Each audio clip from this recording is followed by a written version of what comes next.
Everyone, welcome to our Friday Live. I'm Rowan, your host of today. So today topic is one of my favorite topics as it relates to food. So I believe you're either on You your way back to your you don't dinner. look like someone who loves food, you know. Yeah. You look like someone who is always on diet. Okay.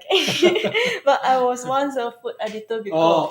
Is Yeah, it? so it's Okay. like covering all those What like fancy food. what Malaysian food or what? Malaysian food. Yeah. Okay. So That's so this is news. why. That's news to me. Okay, so Mm.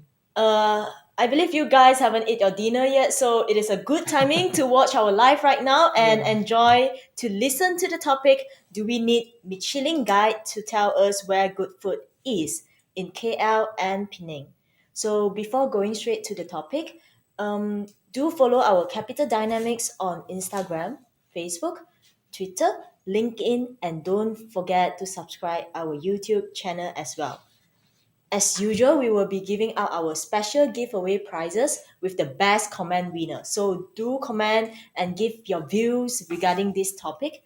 And welcome our speaker Tengbu to our live again today. Yeah. Yeah. Yeah. So Hi. so today's topic is quite fascinating. I So hope so. why I would hope you so. actually wanted to share about this topic regarding Michelin guide right now? Oh, I think it's um I'm always fascinated when whatever the West does, the rest of the world would seem to think that it is correct and it is the best. You know, whether it is food, whether it is music, whether it is going to visit a place, tourist spots. You know, you have also things like the best cities in the world, right? Which is produced by Moncler, which is a very Western pro Japanese publication. And then they'll name you the best 20 cities in the world or the best 50 cities in the world. And then you go through the list Yeah.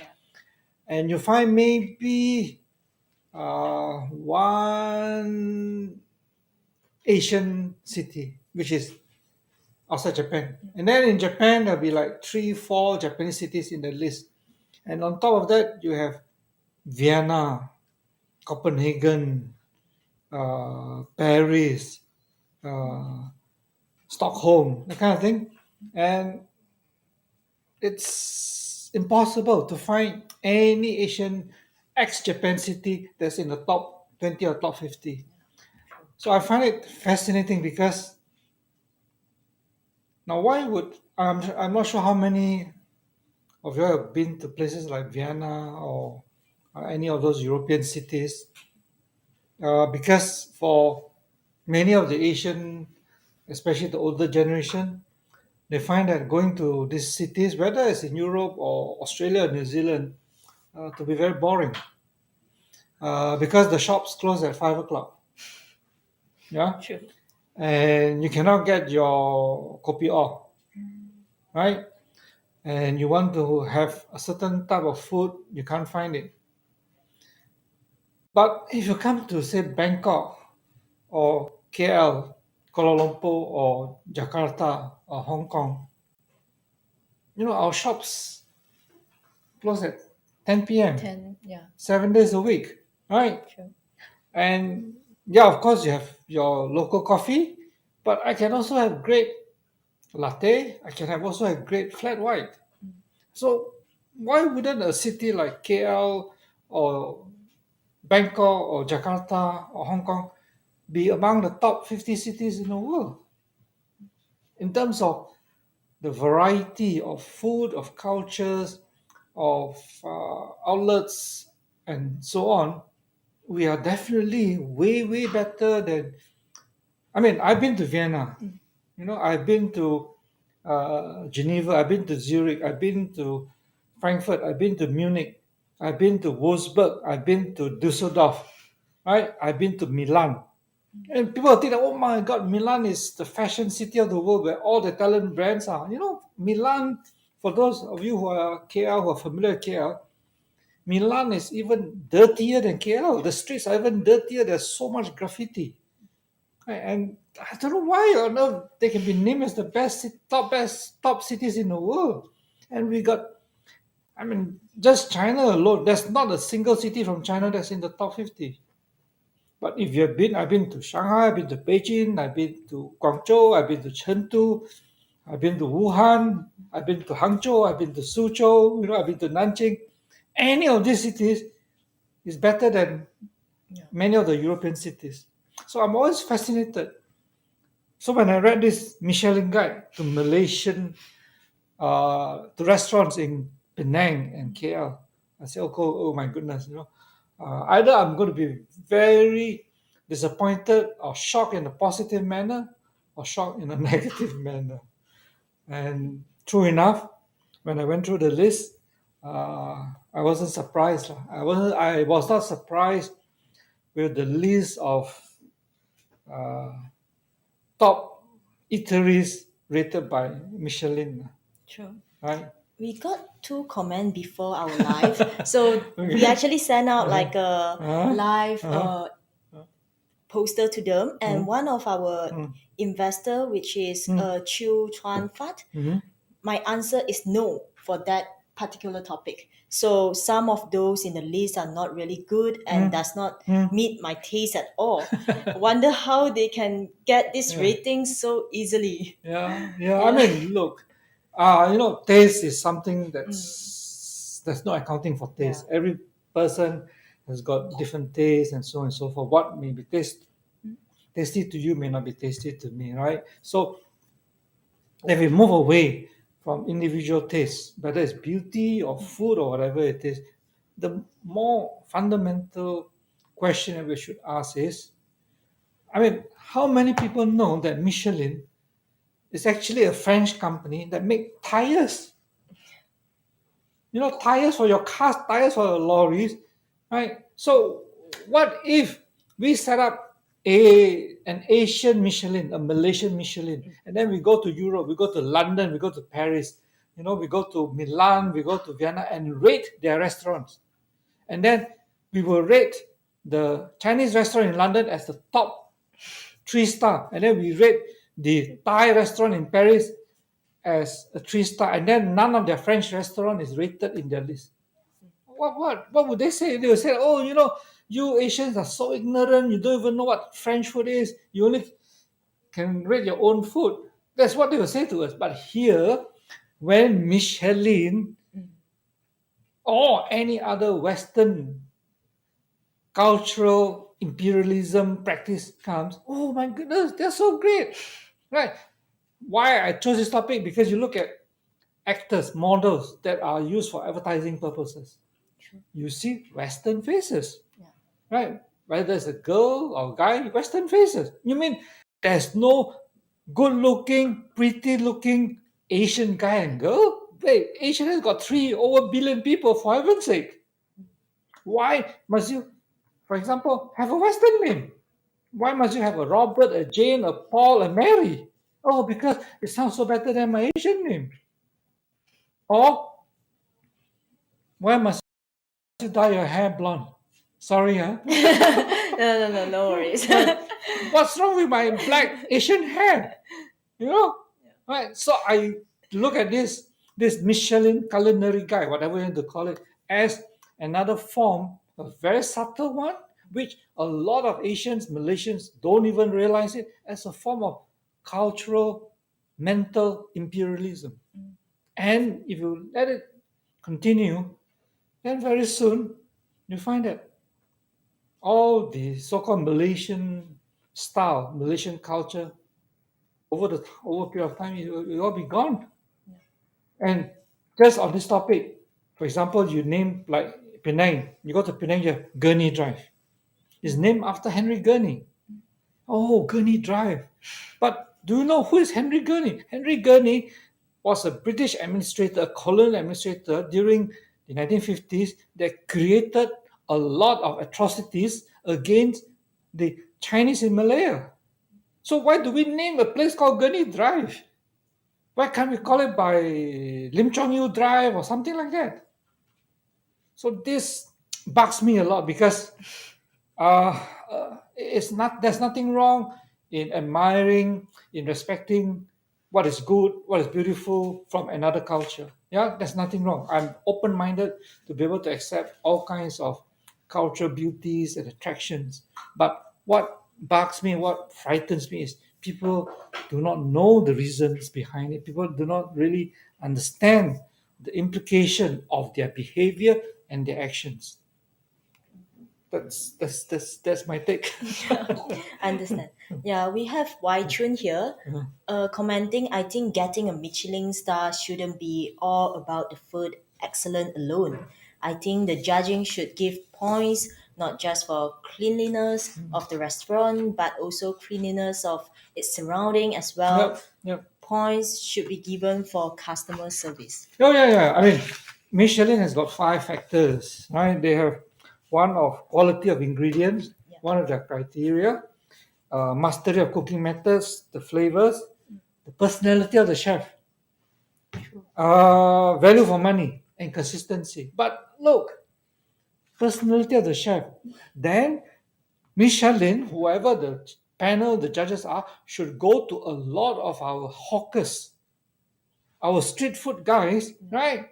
They got great personality, right? They are there in front of the hot wok with all the fire cooking great food for you the whole day long. They don't even ask for 5 day week. They don't even ask for those kind of benefits, right? They are there, and then I mean that is a really passionate chef. But why isn't a hawker? Why isn't any of our street food in Michelin's list? True. So these are the 5 criteria. So I checked, and if you look at Michelin guide in Thailand, right, which is all, I would imagine that all of us would agree that Thai food is lovely, is delicious, right? Whether it's southern Thai, central Thailand, or northern Thai, the Chiang Mai type, they're all lovely. But I went through and I've looked the restaurants with Michelin stars in Thailand, right? Number one, 3 star, chef's table. What food do they serve? French food. And this is Bangkok, right? Number two, I don't know how to pronounce this French. Lim Le Normandie by Alan Rowe. Food, French food. 3 star. The third restaurant, this is Bangkok, right? Mesa Luna. What type of food? Contemporary European. 3 star. Hey, Bangkok, no. Right? This is not Paris, no. Right? Then another one. I don't know, this is a German name. Suring. Suhring. German food in Bangkok. I can go on. Right? My point is, Bangkok is one of the great culinary centers of Asia, of the world, right? And here you have the Michelin 3 stars dominated by Western restaurants, Western food. Something is wrong. Something is wrong either with Michelin or something is wrong with the people who accept their ratings just blindly, just superficially. Agree. And we have Leong Song who say like tastes are very personal. I prefer our delicious hawker food. Yeah, and Teo Gyap Sing, I think the selection criteria should be based on the local culture. There's no sense for a company to tell us this is more superior, nicest, and we all should follow their standard. Similarly, it is time for mutual respect, but only if we start to instill confidence in ourselves that we are Yes. proud of our own culture. Yeah, yeah. I mean the 4 restaurants in Penang, KL that are rated 1 star Michelin, 2 of them are French food. Yeah, true. Look, how many of you can pronounce the French food? You can't even pronounce the name. Right? Escargot, people say escargot, right? So, okay, never mind. That's because we don't know French language. But look, if I'm Michelin, which obviously I'm not, I would have said that maybe 50% of all Malaysian eateries should be given at least 1 star. Because Malaysian food is any Malaysian food, whether it's Chinese, Malay, Indian, Indian. Muslim, and all that. They're among the best in the world, right? And I think you go to a street corner, you go to a Chinese restaurant, whatever it is, I would rate them at least 1 star, 2 star. So, to be fair to Malaysian chefs who are in the street, the hawkers, right? To be fair to them, consistency, many of them are very consistent, even though they work like damn long hours, right? And in terms of personality, they've got the personality. Otherwise, they wouldn't be cooking for you great food Yeah. in the street corner, right? In terms of value for money, hey, they have better value for money than your French restaurant. The French restaurants in Malaysia are very expensive, right? So I agree with what our commentators, what participants have said. It's just that why do we allow our former colonial masters to still be our masters? Something is not right. Maybe we should set up a I capital culinary guide, right? Can. Maybe we should do that. Maybe It's a yeah, good idea. yeah, it's a good idea. I Yeah. think we should do that. We should do that. I feel so hungry right now because it's like thinking about roti canai and all those nasi lemak and Yeah, yeah. all I mean, our great look, food. if you want curry mee, the very traditional curry mee with the soya bean, with the ham, the cockle inside, with the pig's blood inside. In PJ, there's mee yolk, which is really great, right? Or if you want really creative vegan food, right? Next, close to our office, there's a place called Hungry Tapia. Yeah, yeah, Yeah, that is good. they are so creative, and it's done with vegan kind of characteristics, right? Or you like Hakka food, you go to Yinke Lo. They got some of the best dishes you can find. Or if you like roast duck, you go to Village Roast Duck. So, but this is not in Michelin list. This is in Tan Teng Bu's list. Yes, I agree that it's all personal taste, and it should be taken into account local taste, local cultures, local behavior, and not come and say that out of the 4 1-star rated restaurant, 2 are French food. True. We got another message that from Lim Su Quing. Uh-huh. I think it's not necessary because if you are good, the people around will know. Also, very much to locality taste. Like if there's one on Johor, would I drive all the way just to taste it? Might be a bit too troublesome.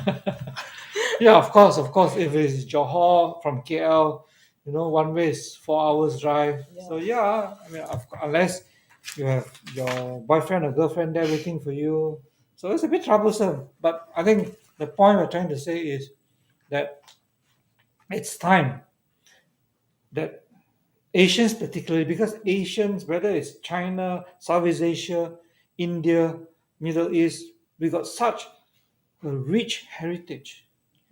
Right? India used to be the center of world civilization. Why we have forgotten that? Why we have lost that? And then we allow, it's not just Michelin giving the culinary guide, like I said earlier. We need to have Western models to advertise your shoes, your clothes, right? Correct? And you need to have Western names, right? To have a nicer name, right? And you need to dye your hair blonde. I just speak to one of my friend who is like one of the founder of that particular Uh-huh. dresses shop, Uh-huh. and I'm like, why your models all are like US and Caucasian all those lah. Caucasians Yeah, instead of Asian? Mm. Then what they reply is, because if you put like Caucasian face, Yeah. you will sell more Yeah, instead of yeah. Asian face. Yeah. So Yeah. yeah. That's we are still being colonized mentally. And Yeah. the thing is, you cannot blame it on anyone else because you allow yourself to be colonized. Right? They didn't force it on you. You were the one who bought their whatever their marketing slogans and so on. I just want to share this interesting tale with you. It's a true story together with myself and my friends many years ago. You look at the sideburn guy, they have Yeah. sideburns, right? You know, and the Westerners, they have their sideburns, right? And the Chinese, particularly, they like to have that type of sideburn. You know, the Chinese type of sideburn is the type where you can, Yeah, right? And it doesn't look like the Westerner type of sideburn. So this some of because the Indian guys can have that. So some of this Indian friend of mine, I mean, this is my classmate. They say, you know, you guys cannot even you Chinese guys cannot have a proper sideburns. I was I was angry. I said, look, yeah, you have that type of sideburn, but can you have the type of sideburn that the Chinese can have, can put up? You can't. And he was shocked. And my Chinese friends were shocked because, yeah, that's the point. Our sideburn is different. Just because yours is that type doesn't mean yours looks better. Just because mine is of a different type, it doesn't mean that mine is uglier. I mean, just to show yeah. that this biasness, this inherent, this innate biasness is so deep that you got to really be able to dig it out and throw it away. Yeah. And yeah, we got a comment on YouTube. Can Tingbu share list of Tingbu star guide restaurant or hawker from Oh, Yan okay. Chang? Well, Yeah. there's so many. I mean, our office in KL is in Chinatown, and if you're familiar with Chinatown, KL, you know that it's a great place, right, for all types of food. Hungry Tapas for vegan, Voila, which is a very new restaurant, is for vegetarian. A lot of people here they like ETC, but I think it's overrated. I prefer the one next to ETC, which is Mood Mood. It's just opened recently. It's pricey. It's more expensive than ETC. To be fair, you know, but their coffee is great. Yeah. And I took my daughter there the other day, and she was able to immediately taste the difference. She says, you know, Papa, this fettuccine is made by them. It is not bought from another supplier. So I said, no, you know, why would they take the trouble? You know, this is just Petaling Street here. So we asked the owner, did you make the fettuccine? I said, yeah, yeah, yeah. We make it in our own kitchen.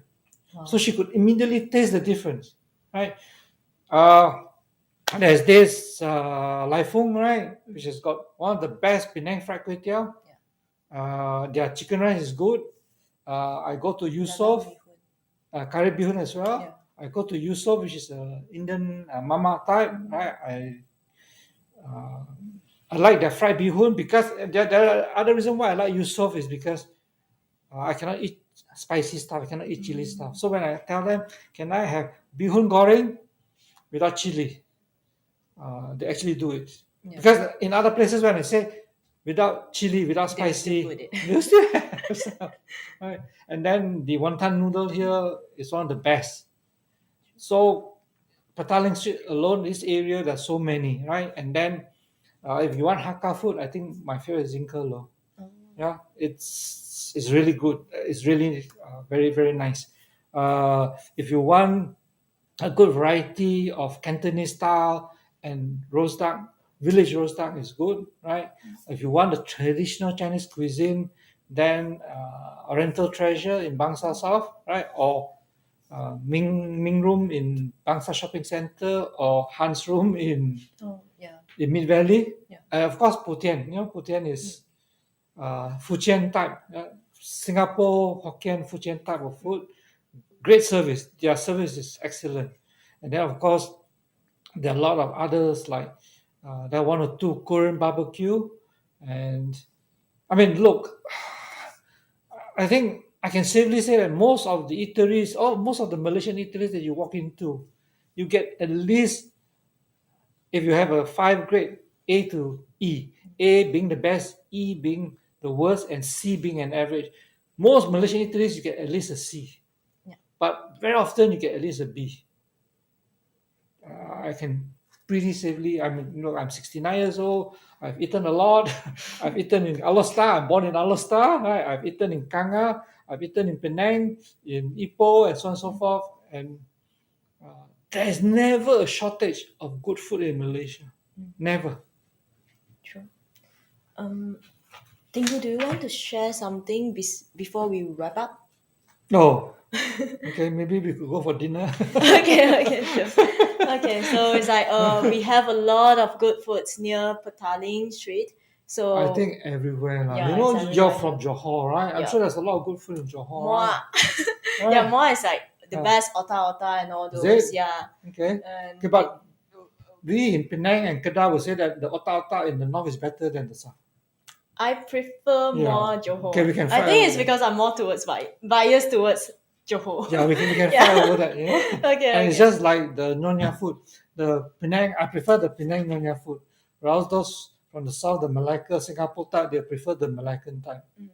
Right? So that is that's another conversation altogether. But don't just think about food. I mean, about what about dessert drinks? I would say, I mean, I'm a Chinese dessert, right? You notice that our Chinese dessert are very healthy. There's no cheese, there's no cream, Yeah. there's no butter, so you don't have to worry about putting on weight. Mm. I mean, there's sugar, but they can kurang the sugar, right?